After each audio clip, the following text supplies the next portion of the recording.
Hello, everybody. Welcome to another episode of the First World Manila podcast. For those of you just joining in, First World Manila podcast, or actually the First World Manila brand, is an aspirational brand that makes learning about Manila and the Philippines, urban and economic development, and cultural revitalization interesting via things like this podcast, for example. There's a YouTube vlog. There's also fine art exhibits. And it's run by me, Ramon Rodrigo Calao Cuenca, CFA. Okay, so there's that intro. For those of you who have watched previous episodes of this podcast, the focus always been more on the urban and economic development side. But the more I've worked on this podcast and produced videos for First World Manila, the more I realize that cultural issues and cultural revitalization is also important as well. And I've obviously hinted at this or sort of slipped this in previous episodes, but and also on my vlog as well. But culture does matter, and I take the view that there was maybe like a year after the EDSA revolution in '86. So in '87, The Atlantic actually published an article about the Philippines. It's called "A Damaged Culture." So you can actually look for it in the Atlantic. Search for "A Damaged Culture Philippines" on the internet on Google, and you'll find it. And this is a very famous article about the Philippines, and it's something that I think is fairly accurate, and it's sort of a starting point for why I started First World Manila. So if you've watched some of my videos and podcasts again, I've hinted that culture is important, and we have to have a strong sense of who we really are, and it's important to have that aspect, not just pure economic development and urban development, because I mean those are important, but also emphasizing culture as well. A sense of a national identity is very important for us, because otherwise, we have a situation like what we have now, where just a lot of people just want to leave the country and find better lives, rather than just staying here and trying to make things better. After all, if there's no emotional appeal to you and your identity, then what's the point of staying in the Philippines and doing the hard things to get things done here and fixed?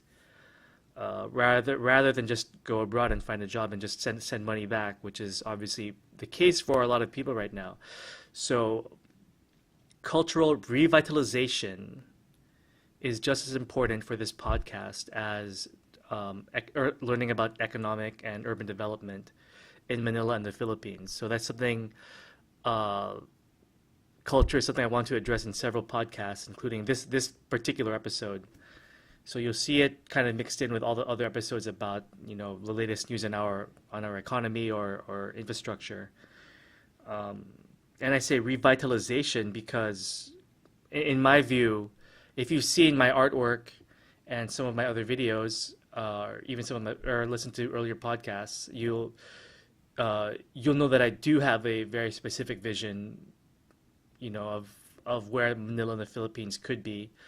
And it's been quite successful so far. I've had a successful art exhibit with that theme of First World Manila, so it's something I want to continue. And obviously, I'm not the authority in who our identity is, but I think we can agree on a few key things of who we are. The fact that our history is so unique in the region and even the world, and and it's so unique that it's hard for us to really compare ourselves to other people. I think we all know that. We're obviously a former Spanish colony situated in Asia, where most people did not learn Spanish and instead learned English. And our national language, also besides English, is also Tagalog, which is really only comes from one part of the country. So it's hard to articulate. I mean, I think it's there. Our culture is there, but part of my job, aside from going over the nitty gritty about policy, is also to show and present and market our culture, make it marketable and understandable, not just to non-Filipinos but to ourselves as well. So we need that. So that's what that's what an episode like this is about. And so this is a culture-based episode. And okay, now that I've ranted for a few minutes, let's get into the actual subject of this episode. So this is about what language should Filipinos speak, and also about the recent internet meme that's been traveling around the internet, Youre Road. So I want to talk about that. So for those who don't know what Youre Road is all about, I'll just actually show you. There's a good article on Interacción about it, and of course I'll paste the link on the description for everyone to see. But basically, there was what happened was maybe a few weeks ago, a friend of mine who I work with at a co-working space, at my co-working space, Randall, he actually showed me this meme that's been going around called Youre Road, and basically, there's a U.S. American TV show. What's it? There's an American TV channel called TLC. I think that's the Learning Channel. I think it's what it stands for. They had a reality show called 90 Day Fiancé, Before the 90 Days, and one segment of one episode featured an American who basically goes to the Philippines to marry a Filipina, and they met online.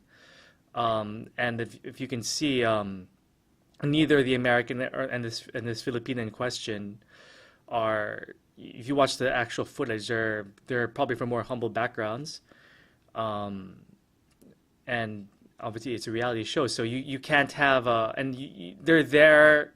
He's visiting her and her family, and then they're in very modest, so to speak, environment, and they're having lechon, and I think the American, his name is Larry,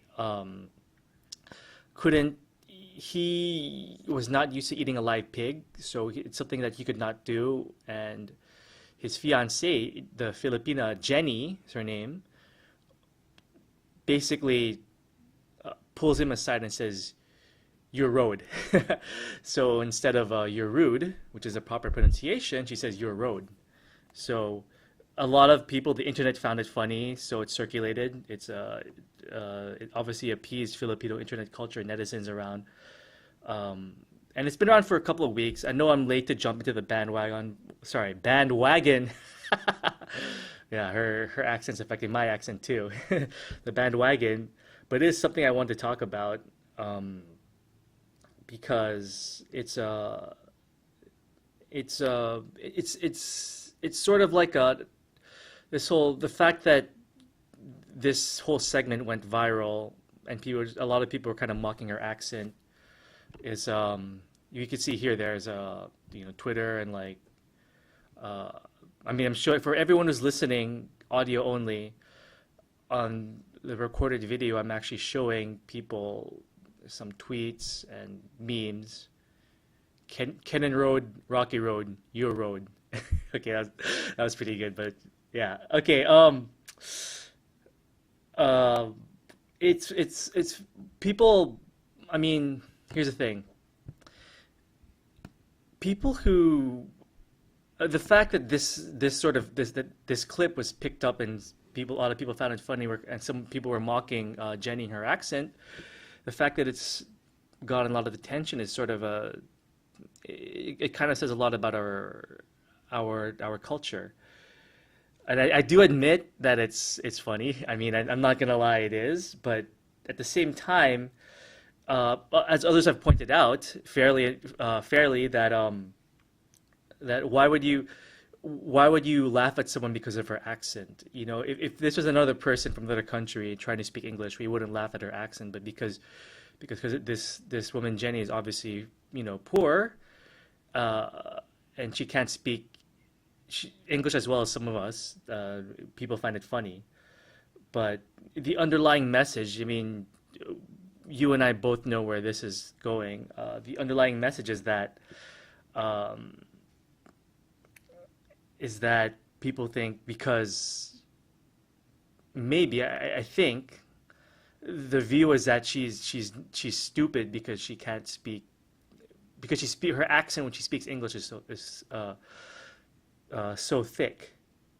So um, and that's kind of I think that's not cool. Um, we can't expect everyone to. I can only speak English like this because I spent half my life in the U.S. and most people in the Philippines speak with an accent, and maybe hers is thicker than others, but still, I'll get to that in a second. But as we know, I mean, I just want to spell it out. These are obviously the subtle class demarcations of our society coming out. Uh, Generally speaking, the richer you are, the better education you can afford, and hence you can speak better English. Um, so, I mean, it's sort of like for me, and obviously I have no way of proving this, but it's sort of it's sort of anecdotal, maybe a soft skill, but I do think that it's almost like someone in the social status higher than pecking order kind of laughing at this woman because her accent is so thick. Uh, you know, this woman, by the way, who might be basically a mail order bride. I don't know. I'm speculating.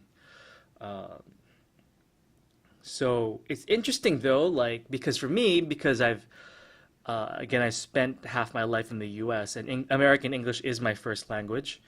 Um, Although I'm trying to improve my Tagalog and obviously my Spanish. Um, for me, a lot of people here when they speak English, I mean, a lot of the educated people here when they speak English, they actually have an accent as well. So, I mean, what does that say? Should I laugh at all these other people who probably have less of an accent than Jenny, but still have an accent nonetheless? So, I mean, how does it feel when someone is mocking you for sounding stupid? So that's something that I don't like. Obviously, not everyone thinks like this, and I'm sure most people are just it's just funny, and you know, it's a it's a free internet, and I mean, people are always subject to memes. So and obviously she's maybe you could also say like she also signed a contract with TLC maybe, so getting that kind of exposure to the public also invites scrutiny or satire. So so I think I mean it's fair. Like we can laugh about it, but I just hope that we learn not to mock other people for thick accents when they speak English.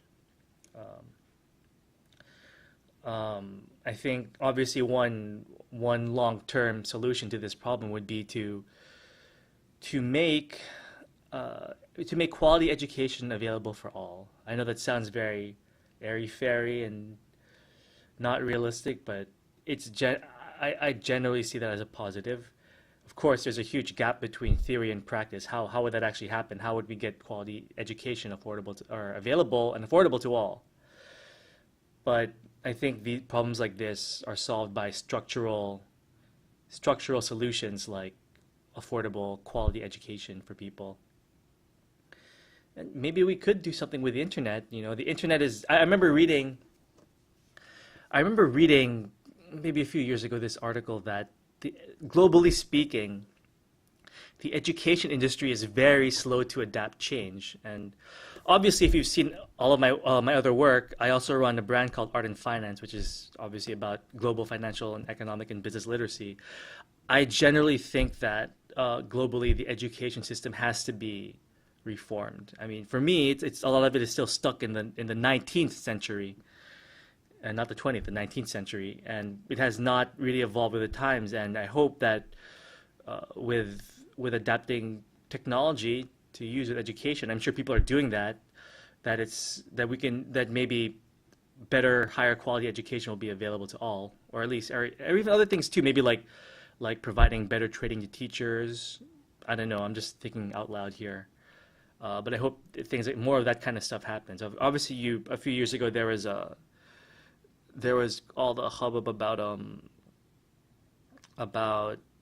massive online learning course, something like that, MOOCs. But I don't know what happened with that. But they're still around, I guess. Coursera, Udemy. But it would be great if there was something Philippine specific. There's an idea for all you budding entrepreneurs here in the Philippines. Anyways, but yeah, I think now, especially with technology, which is what I'm leveraging on, obviously, that we could do something to hopefully improve our education system. Obviously here in the Philippines, but I'd also like to think globally as well. Uh, and I want to add just one last thing, because the title of this podcast is "What Language Should Filipinos Speak?" The reason why I've called this episode that is because it's very hard to learn more than one language. So in Jenny's defense, I think, and where is she from? But she's not from Manila or the Manila region, but she's from another, which province? Scrolling down, was it Ilocano. She speaks Ilocano, so she has a Ilocano accent when she speaks. And I mean, can you blame her? I mean, learning one language is hard enough. Imagine learning two. So what should Filipinos speak? Should we just have one language that everyone speaks? Uh, if, as maybe some of you might have guessed, I'm actually against that. I think we should have multiple national languages, just because that reflects, going back to what I was talking about at the beginning of this podcast, that really reflects who we are. We are a mix. Our culture is a mix of different things, and our language has to reflect that. Uh, Personally, I want Spanish to be brought back as a national language, because a lot of our nationalists and heroes and very accomplished people in our history wrote and spoke Spanish. And if you understand what they were saying in Spanish, in the original Spanish, I don't know. I feel more Filipino reading it in Spanish. Um, Even when I've been to Spain twice, and I felt, even coming back, I felt more Filipino being able to practice Spanish there. Um, but that's something I'll talk more about in the future, in a future episode. Um, but but I wondered, is it feasible? So obviously technology helps in general with providing better quality education all around, but is it feasible to have more than one national language? So what I actually did was I actually posted that question on my Facebook newsfeed to my friends, and I got a lot of interesting answers. Basically, everyone said yes. They brought up several examples, Canada, for example, and someone actually brought up the case of Switzerland, where the Swiss, apparently, according to him, can speak at least two languages. So that's something that they're and for those of you who don't know, Switzerland is actually divided into different parts. There's a German side, there's a French side, for example. I'm not an expert in Switzerland, but it is a multilingual country. So the fact that they can do that, that they can actually get their citizens to be at least bilingual, is means that it can be done elsewhere. I mean, obviously, maybe you can say we're bilingual in the sense that at least speaking English and Tagalog. Um, Obviously, I'd like us to be trilingual with Spanish, but yeah. Um, so I think it can be done, and even though there's no things like that, like cultural improvement and cultural revitalization and giving us a sense of national identity, there's no there's no immediate tangible ROI on that. ROI is return on investment. Like you don't see that prop up in the economy or the jobs, the numbers, or poverty alleviation. But it's still for me an important. It's still for me an important issue because the intangible benefits you get kind of play out over the long term. Generally speaking, if you look at developed countries, like um, the Western countries, for example, and East Asian countries, they come from a tradition of having a consolidated culture and state and government where there's a sense of identity and language. So again, going back to my first point at the very beginning of this vlog, or sorry, excuse me, not vlog, podcast, um, uh, why work so hard and make all the hard decisions, and why stay here and fix all our problems if you don't see a vision and a goal of who we are and who we could be. It's almost like it's weird because that's kind of like I know that sounds self-helpy, but it's basically self-help on a national cultural level, if you know what I mean. So I really think, again, culture is important. And obviously, with this podcast, I'll be mixing it up between culture and also policy. So I think both of them need to work in tandem if we're to if we were to galvanize our fellow countrymen and countrywomen so that we can hopefully again make sure that progress continues over the long term and our overall standard of living goes up and poverty is alleviated. And again, going back to my central thesis, for those of you who are new to this podcast, uh, we have to stick with certain long-term economic and urban planning policies uh, so that our standard of living goes up secularly over the long term. Okay, so that's that for today's episode. Um, a few things. I I did release today, as of this recording earlier today, I released a new YouTube video. It's about ube and how it's getting popular in the U.S. and how we can sort of ride that to really market our culture internationally. Um, so you should check it out.